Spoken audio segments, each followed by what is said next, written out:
Well, Merry New Year. Welcome to 2025's version ATI Pro Media. Happy to have you. It is Thursday, January 2nd. And so we're going to get the year off to a great start. Markets are trying to, right? They tried to keep corn down, but it just turned green right before we started this show. So we'd love to see that type of price action. Also, it's National Pick Up Your Check Day if you're a farmer, right? I remember those days working at the elevator. You get everyone in, making sure you get the numbers right, making sure everyone's happy. So always a busy time at the grain elevator, getting all that correct. I'm sure it gets easier as more and more people go ACH. But when I was doing it, still overwhelming pick up the physical check. And I don't think that's changed quite yet. So other than that, we got a few headlines, a little like getting into the holiday season, but I'd like to talk a little bit about biodiesel. Let's talk about current price action. Make sure we have it on our calendar for that Jan 10th crop report. Then also, right, call to action. Is it who's offering free DP, right? Is anyone hauling on free DP? Should you be? Are they offering it? It's always interesting to see come January, right? That's usually, it feels like when the floodgates get opened, right? But yeah, with that, it's just going to be me today. So pop a question, drop a comment. I'd love to answer them. But Rick, let's go ahead and I'll quote up the markets real quick and we'll get it. We'll get into it. So with that, we've got March corn up a half cent. It did open lower. It was a hard open this morning. We have May corn up a penny as well. Soybeans trying to gain a little bit back, but we've got March soybeans down 3 currently, bouncing a little bit off the low. Wheat is down. May wheat down 6 currently, flipping it over to, let's look at do a quick check on cattle markets. Cattle and hogs. We've got lean hogs down ever so slightly. Cattle rallying into the new year. Good to see. We've got March feeders up. Live cattle up as well. And then checking in, what is the Dow doing? We've got the Dow up 274. Good to see. Welcome to 2025. And then last one, just looking at Bitcoin. We've given some back recently, but it's going to start 2025 up as well. So with that, I've got another question for the group. What do you think? What commodity had the best gains in 2024, right? I'll give you a clue. It's not corn, soybeans, wheat, unfortunately. But yeah, drop it if you get it. We'll talk about that a little bit. What had the best gains? Interesting to see. So with that, first thing I think we got to look at. I'm not going to talk a lot about weather, but are we ready for the snowstorm? It looks like we've got a big snow event coming across central Illinois and good part of the Midwest. And with that, we've also got temperatures dropping. So anyone that had Jan contracts ready to roll, get ready. We might be getting some serious snow. But I did want to look at the drought monitor, just compare it. It got released this morning and compare it to 2024 and 2025. So drought monitor comes out every single week, right? We talk a lot more about it when we're in that planning season and the summer months, right? It's a little bit more relevant. During this time, it's fun to look at, but at the end of the day, any type of drought monitor that we see on January 2nd, not a whole lot of correlation to how the crop's going to finish up. But with that, let's look 2024. How did we start the year? And it wasn't super threatening, right? The Delta region, of course, but then Iowa was probably the big story, right? Number one corn producing state was seeing a lot of dryness. Parts of Southern Illinois, Missouri, Brady in Kansas. Gosh, I think Dodge City might be that little red dot in Kansas. I'm not sure. But then compare it to this year, right? How did we flip flop? And so amazing, going through the year. If you remember this summer, we almost eliminated all the Corn Belt, the Midwest had almost no areas experiencing drought. We turned a little bit drier in August and then definitely into the fall. And then now we're seeing really, not talking huge corn, soybean growing areas, but those parts of the Dakotas, South Dakota definitely looking drier, Nebraska, and then Iowa and Northern Illinois still got some lingering dryness.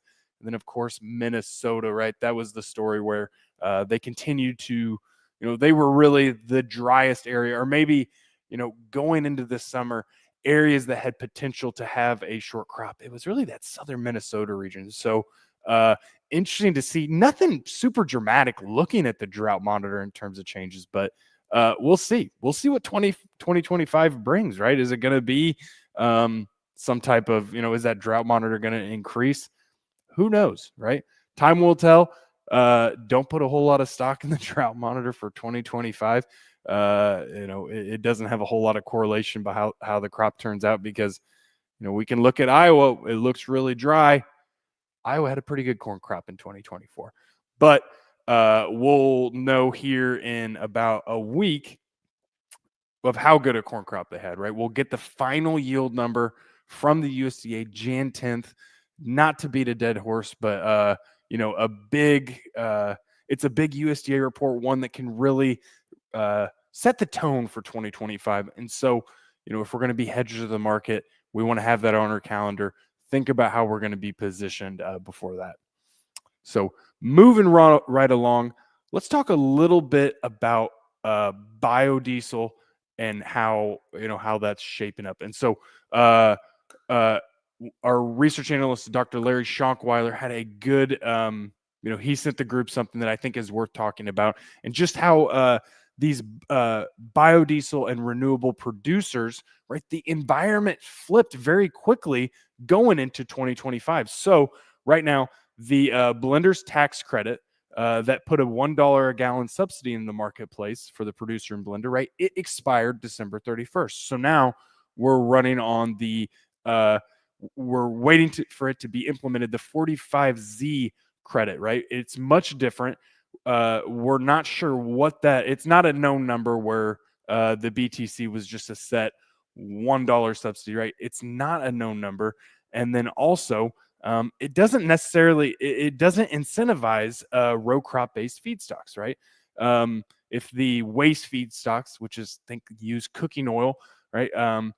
The question will be whether or not the market is able to procure enough waste oils domestically and go from there. So we're a little bit in limbo, right? If you're a biodiesel producer or blender, right, you're probably sweating a little bit. We really need some type of rhetoric, some type of guidance, because if we don't get it right, even if, let's say if current administration, maybe they don't eliminate it, but if they just kick the can down the road, that's not necessarily good for row crops going into biodiesel, and can be a little bit concerning. But time will tell. I got to tell a quick story. Andrew, if you're watching, he's the one that told me this. Is we need to look up what was the stock number? It was Gevo stock, because he said, "Did you see the unusual trading activity in Gevo stock?" And I said, "No, I have no idea what you're talking about." Gevo's a penny. It's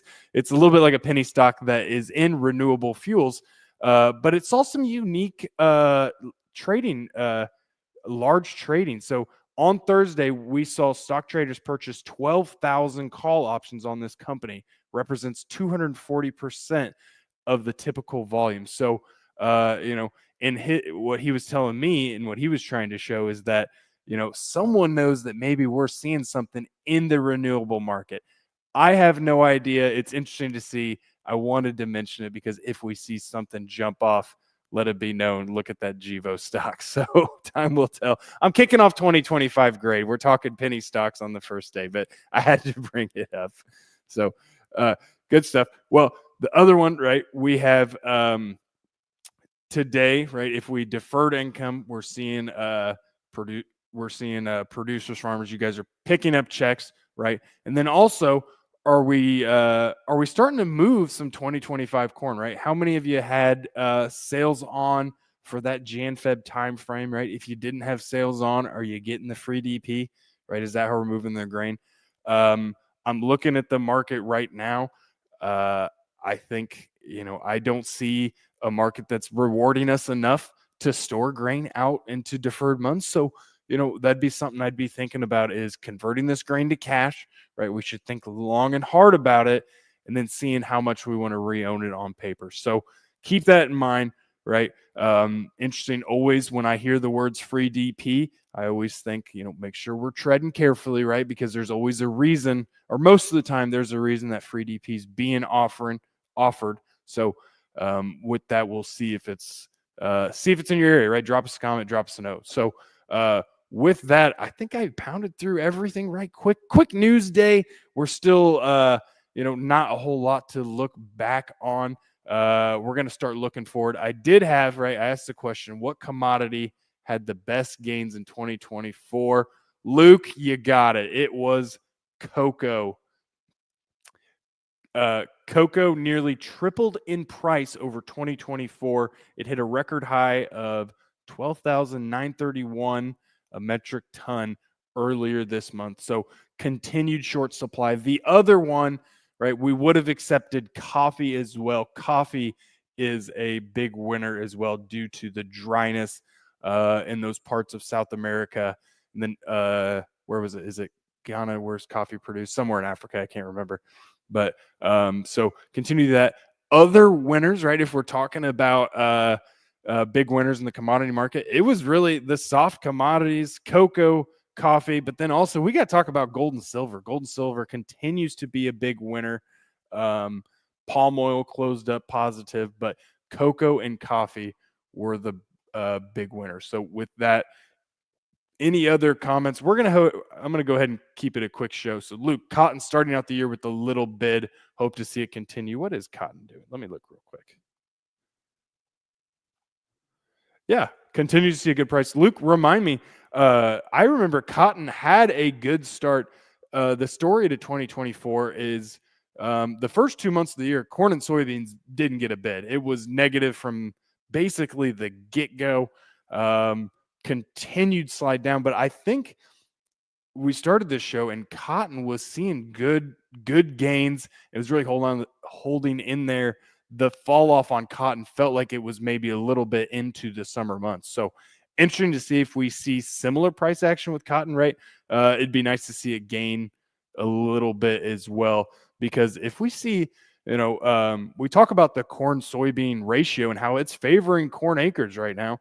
The U.S. farmer loves to plant corn. The other thing we need to talk about is the cotton, flipping maybe cotton acres to corn.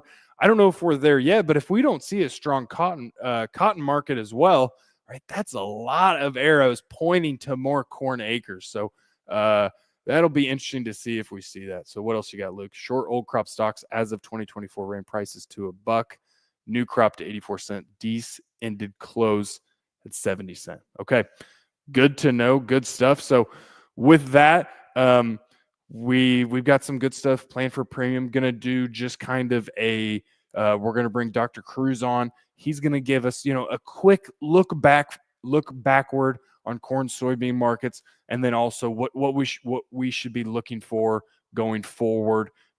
What can we learn from in 2024 to make sure we make the right moves, not make the same mistakes if we made them in 2025. So I think that's going to be our message at ATI Pro Media, right? Let's get the year started off right. Drop us a message, drop us a comment anytime. We'd love to talk about it. And so I think with that, we'll wrap up the show. Everyone have a great day. We'll see you Friday. And everyone have a great one. Happy 2025.